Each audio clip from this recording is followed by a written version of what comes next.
अरविंद केजरीवाल की आम आदमी पार्टी ने दिल्ली विधानसभा चुनाव में कांग्रेस के साथ किसी भी गठबंधन से साफ इनकार कर दिया है। कुछ महीने पहले ही लोकसभा चुनाव में आप और कांग्रेस ने दिल्ली में गठबंधन के तहत चुनाव लड़ा था, लेकिन दोनों दलों को कोई सफलता हाथ नहीं लगी। इसके बाद दोनों दलों के बीच हरियाणा विधानसभा चुनाव में भी सहमति की कोशिश हुई थी, लेकिन कोशिशें बेनतीजा रही थी। तो वहीं अब दिल्ली चुनाव में भी कांग्रेस और आप अकेले ही चुनाव लड़ने जा रही है, जिसके बाद कांग्रेस ने सीधे तौर पर विधानसभा चुनाव में आम आदमी पार्टी को घेरने की रणनीति पर काम करना शुरू कर दिया है। कांग्रेस की योजना है कि आप प्रमुख अरविंद केजरीवाल समेत उनके तमाम बड़े नेताओं के खिलाफ अपने कद्दावर चेहरों को मैदान में उतारे। कांग्रेस का उद्देश्य आपके प्रमुख नेताओं को उनके क्षेत्रों में ही व्यस्त रखना है, ताकि वो अन्य क्षेत्रों में प्रचार न कर सकें। पिछले कुछ चुनावों में उनका पारंपरिक वोट बैंक आपकी ओर खिसक चुका है।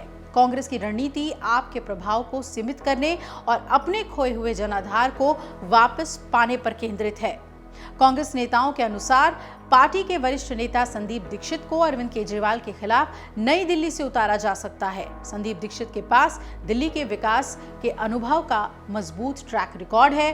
वो 10 साल तक पूर्वी दिल्ली से सांसद रहे हैं। वहीं आप के चर्चित नेता व मुख्यमंत्री आतिशी के खिलाफ कालकाजी में महिला कांग्रेस की राष्ट्रीय अध्यक्ष अलका लांबा को मैदान में उतारने पर विचार किया जा रहा है। वो आप से विधायक भी रह चुकी हैं, जबकि पटपड़गंज से पूर्व उप मुख्यमंत्री मनीष सिसोदिया को घेरने के लिए कांग्रेस के पूर्व प्रदेश अध्यक्ष अनिल चौधरी को चुनाव लड़वा सकती है। हालांकि ये सिसोदिया के खिलाफ पहले भी चुनाव लड़ चुके हैं। दिल्ली सरकार के मंत्री सौरभ भारद्वाज के खिलाफ कांग्रेस अपने वरिष्ठ नेता और विधानसभा के पूर्व अध्यक्ष डॉक्टर योगानंद शास्त्री को चुनाव मैदान में उतार सकती है। बाबरपुर में आपके वरिष्ठ नेता और दिल्ली सरकार में मंत्री गोपाल राय को घेरने के लिए कांग्रेस युवा नेता कन्हैया कुमार को मैदान में उतारने पर विचार कर रही है। वहीं आपके मंत्री इमरान हुसैन के खिलाफ कांग्रेस के वरिष्ठ नेता हारून यूसुफ को चुनाव लड़ाने की योजना है। हालांकि ये 2 बार बल्ली मारान इलाके में आमने सामने चुनाव लड़ चुके हैं, जबकि आपने दिल्ली सरकार में मंत्री पद के लिए नामित किए गए राघवेंद्र शौकीन के खिलाफ कांग्रेस अपने युवा नेता रोहित चौधरी को खड़ा कर सकती है। अब कांग्रेस का मुख्य उद्देश्य आप नेताओं को उनके क्षेत्रों में ही बांधे रखना है, ताकि वो अन्य इलाकों में प्रचार करने के लिए समय ही ना निकाल सकें। कांग्रेस इस रणनीति से आपके प्रचार अभियान को कमजोर करने का प्रयास करेगी और उसे उम्मीद है कि ये रणनीति आपके प्रभाव को कम करेगी और कांग्रेस को फिर से दिल्ली की राजनीति में स्थापित करेगी। हालांकि कांग्रेस को इस रणनीति को सफल बनाने के लिए बड़े पैमाने पर संगठनात्मक सुधार और जमीनी स्तर पर मेहनत करनी होगी। पार्टी का अधिकांश वोट बैंक पिछले कुछ सालों में आपकी ओर खिसक गया है। ऐसे में कांग्रेस को जनता के बीच अपनी विश्वसनीयता फिर से स्थापित करनी होगी। इस बीच आप संयोजक और पूर्व मुख्यमंत्री अरविंद केजरीवाल ने रविवार को कहा था कि चुनाव में आप अकेले ही मैदान में उतरेगी। केजरीवाल ने प्रेस कॉन्फ्रेंस में गठबंधन के सवाल पर कहा, आप विधानसभा चुनाव में किसी भी दल के साथ गठबंधन नहीं करेगी। इससे पहले कांग्रेस ने भी कह दिया था कि दिल्ली में वो अकेले ही मैदान में उतरेगी।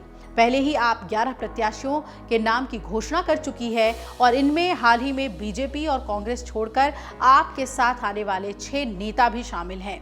उधर दिल्ली कांग्रेस अध्यक्ष देवेंद्र यादव ने कहा कि पार्टी 2025 के चुनाव में सभी 70 सीटों पर अपने उम्मीदवार खड़ा करेगी। दिल्ली में अगले साल फरवरी में विधानसभा की 70 सीटों पर चुनाव होने हैं। मौजूदा विधानसभा का कार्यकाल 23 फरवरी को पूरा हो रहा है। माना जा रहा है कि जनवरी में चुनाव की तारीखों का ऐलान हो सकता है। अटकलें थी कि आम चुनाव की तरह ही विधानसभा चुनाव में भी दोनों पार्टी एक साथ ही मैदान में उतरेंगी, लेकिन केजरीवाल के ऐलान के बाद सभी अटकलों पर विराम लग गया है। इससे दिल्ली में त्रिकोणीय मुकाबला अब तय है। कांग्रेस और आप दोनों ही दल विपक्षी गठबंधन इंडिया का हिस्सा हैं, लेकिन अक्टूबर में हुए हरियाणा विधानसभा चुनाव में भी दोनों अलग अलग ही मैदान में उतरे थे। दिल्ली की मौजूदा विधानसभा का कार्यकाल 23 फरवरी 2025 को खत्म होगा।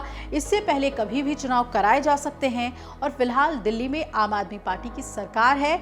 आपको इसी साल लोकसभा चुनाव से पहले तब झटका लगा जब इसके मुखिया अरविंद केजरीवाल को ईडी ने गिरफ्तार कर लिया था। मार्च 2024 में शराब नीति घोटाले से जुड़े मनी लॉन्ड्रिंग मामले में ईडी ने केजरीवाल की गिरफ्तारी की थी।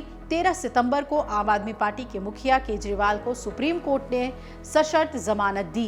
हालांकि जेल से बाहर आने के कुछ दिन बाद ही केजरीवाल ने मुख्यमंत्री का पद छोड़ दिया और उनकी कैबिनेट में सहयोगी रही आतिशी ने 21 सितंबर को दिल्ली के मुख्यमंत्री की गद्दी संभाली।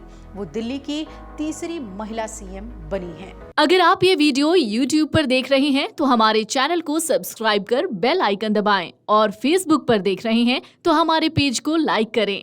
8 मिलियन प्लस सब्सक्राइबर, आपके इस भरोसे के लिए बहुत धन्यवाद।